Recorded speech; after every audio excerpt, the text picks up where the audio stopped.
Bienvenue à toutes et à tous dans ce nouveau numéro du Journal de l'économie. On démarre tout de suite avec un aperçu de notre menu du jour. La plus grosse centrale solaire du Sahel est en construction au Burkina Faso. Elle sera mise en service dans 14 mois.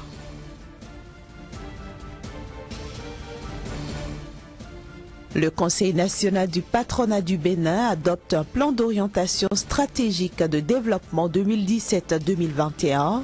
C'était jeudi au cours d'une assemblée générale.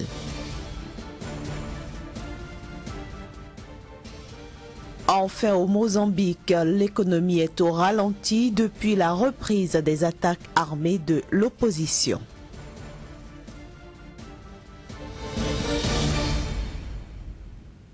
Le Burkina Faso disposera donc très bientôt d'une centrale solaire de 33 MW, la plus grande du Sahel. Ce joyau, dont les travaux de construction ont été lancés jeudi à Zagtouli, près de Ouagadougou, la capitale, va nécessiter la pose de 129 600 panneaux solaires étalés sur une superficie de 60 hectares. La centrale solaire de Zagtouli, qui sera opérationnelle dans 14 mois, ouvrira la voie au développement de l'énergie renouvelable au Burkina Faso. Elle vaut 47,5 millions d'euros, dont 25 millions d'euros de dons de l'Union européenne et un prêt de 22,5 millions d'euros de l'Agence française de développement. Je le disais en titre, le Conseil national du patronat du Bénin a tenu jeudi à Cotonou une session ordinaire de son Assemblée générale pour le compte de l'année 2015. Une réunion au cours de laquelle plusieurs résolutions ont été prises afin d'améliorer le climat des affaires au Bénin et de faciliter la création de richesses, notamment l'adoption d'un plan d'orientation stratégique de développement 2017-2021. Plus de précisions dans ce reportage signé Emmanuel Crépi. Les patrons béninois, membres du Conseil national du patronat, se sont retrouvés jeudi en Assemblée générale ordinaire à Cotonou. La première qui se tient depuis l'avènement au pouvoir en avril dernier de Patrice Talon, lui-même opérateur économique. Une nouvelle ère pour la classe économique béninoise, a souligné Sébastien Ajavon, le président du patronat béninois. Selon lui, le secteur privé a un rôle prépondérant à jouer les années à venir pour améliorer le quotidien des Béninois. Nous avons œuvré ensemble pour l'amélioration du climat des affaires dans notre pays. Mais nous n'avons pas toujours été compris.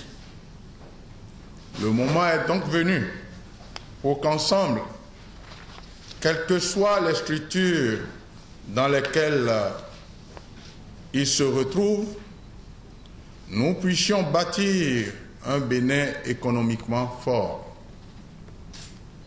Comme vous devez le savoir, chers participants, tous les regards sont actuellement tournés vers nous, chefs d'entreprise, pour améliorer les conditions de vie et de travail de nos populations. Le Conseil national du patronat du Bénin, instance vestiaire du secteur privé, a un rôle prépondérant à jouer.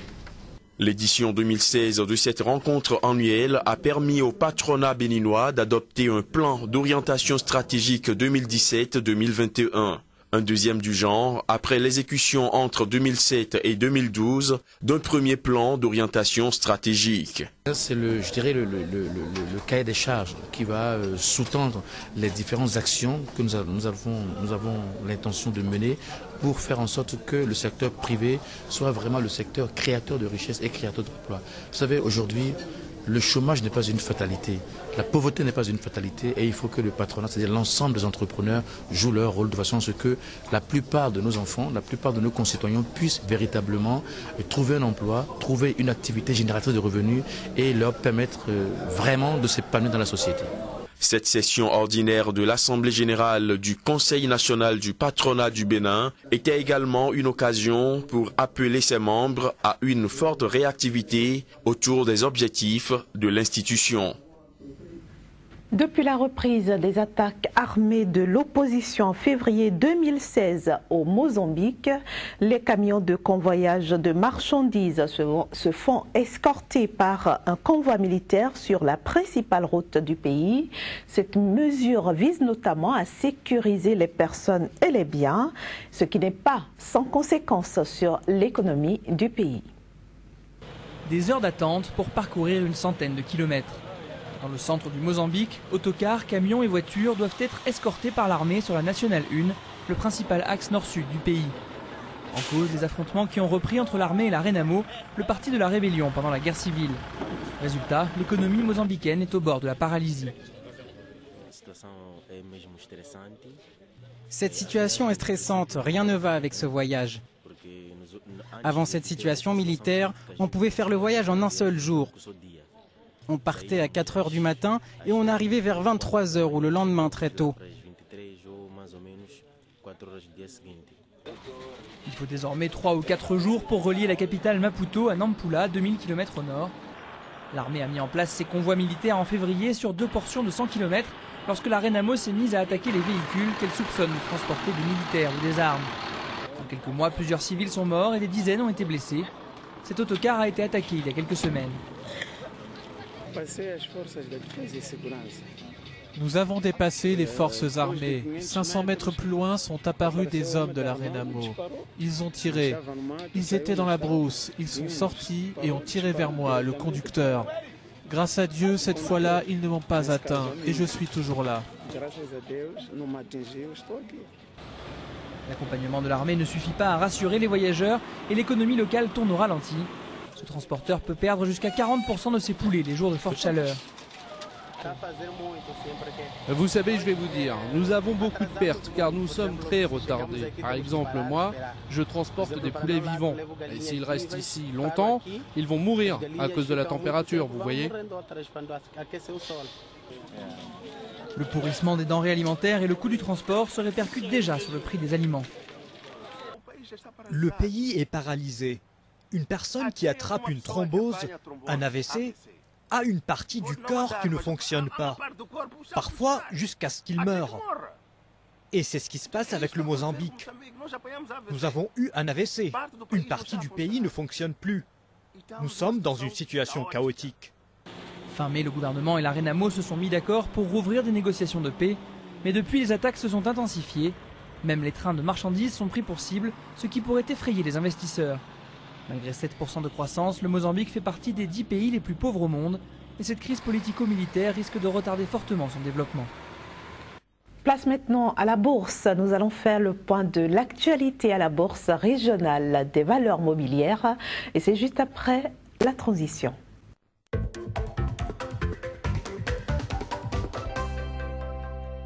Une transition qui nous permet d'accueillir Flavien Aïdino. Bonjour Flavien. Bonjour Inès. Vous êtes consultant en bourse, conseiller en investissement et vous êtes là justement pour nous faire le point de l'actualité de la semaine à la BRVM. Tout à fait, l'actualité de la semaine, mais jusqu'à hier, à la clôture de la bourse régionale des valeurs mobilières, on peut dire que lorsqu'on regarde la semaine de façon globale, les indices se sont bien comportés puisque les indices sont globalement dans le vert. Donc en hausse 1,69% pour l'indice BRVM 10 et 1,52% pour l'indice BRVM Composite. On va dire qu'il y a donc des sociétés cotées à la bourse qui ont décidé donc de distribuer les dividendes à leurs actionnaires. Donc bonne nouvelle pour les actionnaires. On en parlait déjà la semaine dernière. On en parlait, mais de plus en plus d'autres sociétés qui publient leurs résultats, donc disent en même temps quand est-ce qu'elles vont distribuer leurs dividendes et combien ça va être. Et on le verra dans un résumé dans le tableau avec Servet Abidjan qui a distribué hier 1800 francs, Société Générale de Côte d'Ivoire 5228, Bolloré Logistique Africa 9581 et puis Fultisac 1045 et tout ceci va se passer dans le mois de juin 2016. Alors on va simplement voir on va observer cette semaine que quelques titres sont en difficulté, notamment le titre de la compagnie ivoirienne d'électricité, qui est une société qui gère donc la distribution de l'énergie électrique en Côte d'Ivoire.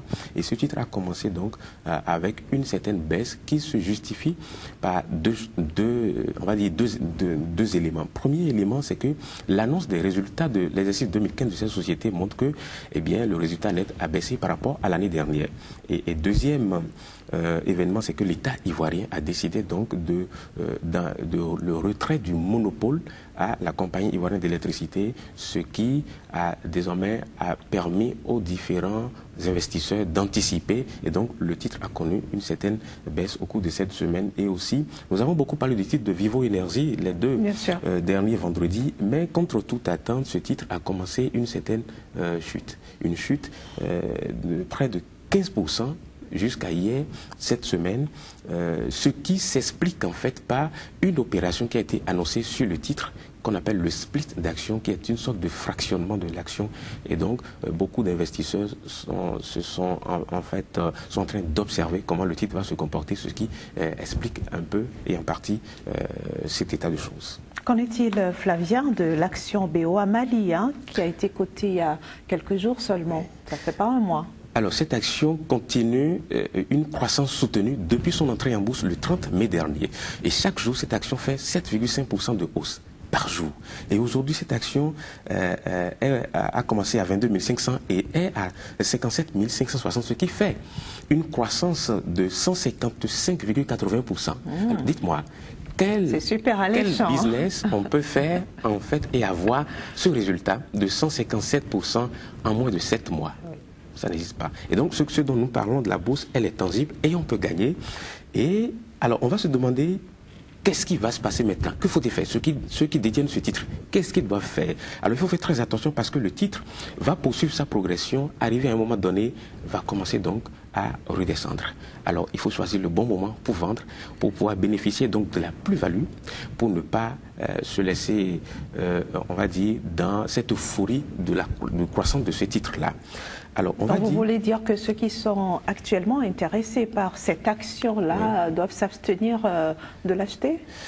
Un peu, parce que, vous savez, la bourse, le mécanisme, c'est qu'il faut acheter quand l'action est bas et revendre quand l'action est élevée pour pouvoir avoir ce qu'on appelle la plus-value, donc un gain qui vous permette en fait de jouir de votre investissement. Et donc, si vous hasardez à acheter maintenant, bien sûr, certaines personnes téméraires peuvent l'acheter maintenant et se dire ça va continuer à monter et tout. Mais l'idéal, en fait, c'est pour ceux qui détiennent ce titre, de les céder maintenant pour bénéficier donc de la plus-value, parce qu'il y a un phénomène qui a commencé à se produire cette semaine et qui va peut-être raccourcir le délai de grâce et pour que le titre commence à rejeter, c'est que le nombre donc de personnes qui veulent acheter a commencé à baisser. Donc ça c'est un élément assez important. Alors Flavien, très rapidement, quels sont les autres titres qui font objet d'opportunités à la BRVM? Alors, on va dire que la BOA Sénégal a commencé à reprendre après donc la période de provisionnement du premier trimestre. La provision, c'est une sorte de mise à disposition. On met de côté une ressource financière pour pouvoir prévenir un risque. Donc la BOA Sénégal est en train de reprendre le titre cette semaine. Sonatel également, qui reprend après la période de paiement, après la période post-paiement de dividendes, qui est en train de reprendre tout doucement. SAF Côte d'Ivoire aussi, Société africaine des plantations DVA. Les résultats sont bons et cette société a été notée et avec de bonnes perspectives. Donc les investisseurs ont commencé à s'intéresser à ce titre-là. Le titre a commencé aussi à remonter. Et donc voilà un peu quelques éléments sans pour autant être exhaustif sur la question. Avis donc aux téléspectateurs qui sont intéressés à acheter quelques actions. C'est ça. Et on va se dire à vendredi prochain pour un autre point de l'actualité à la BRVM. Avec le même plaisir. Merci beaucoup Flavia. Merci à vous chers amis téléspectateurs de nous avoir suivis. Nous sommes à la fin de ce numéro du Journal de l'économie. À très bientôt.